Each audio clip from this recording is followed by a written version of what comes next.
Hello guys, তোমাদের প্রিয়াঙ্কা রয় আবার চলে এসেছে আজকে কোনো মিনি ব্লগটা। আজকে একটা রান্নাবান্না নিয়ে চলে এসেছি। তোমরা যদি রেসিপিটা দেখতে চাও তাহলে আমায় কমেন্ট করো। আজকে আমি কোনো রেসিপি নিয়ে আসিনি, জাস্ট সানডেতে চিকেন রান্না করছিলাম, তাই ভাবলাম তোমাদের সাথে একটু শেয়ার করে নিই। মাংসটা মশলা দিয়ে ভালো করে মেখে দিলাম।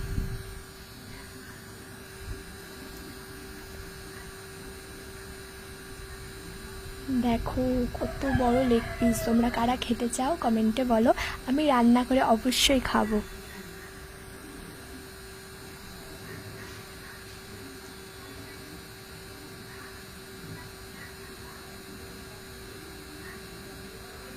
দিয়ে পেঁয়াজ, তারপর টমেটো, ক্যাপসিকাম, লঙ্কা তেলের মধ্যে দিয়ে দিলাম। দিয়ে একটু ভাজা ভাজা হলে মশলা দিয়ে একটু গ্রেভি বানিয়ে নিলাম। তারপর আর কি চিকেন দিয়ে কষলাম। গন্ধটা কিন্তু হেভি বেরিয়েছে, যাই বলো তাই। গন্ধ শুনলেই বোঝা যায় রান্না কেমন হয়েছে।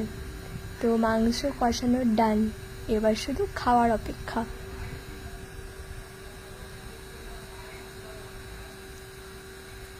কষা একটু খাওয়ার জন্য, টেস্ট করার জন্য তুলে নিলাম। এবার তোমার রিভিউটা দেবো খাওয়ার পর মনে হচ্ছিল কেমন একটা, তারপরে খেয়ে বললাম খুবই সুন্দর লাগছে। নিজে রান্না করছি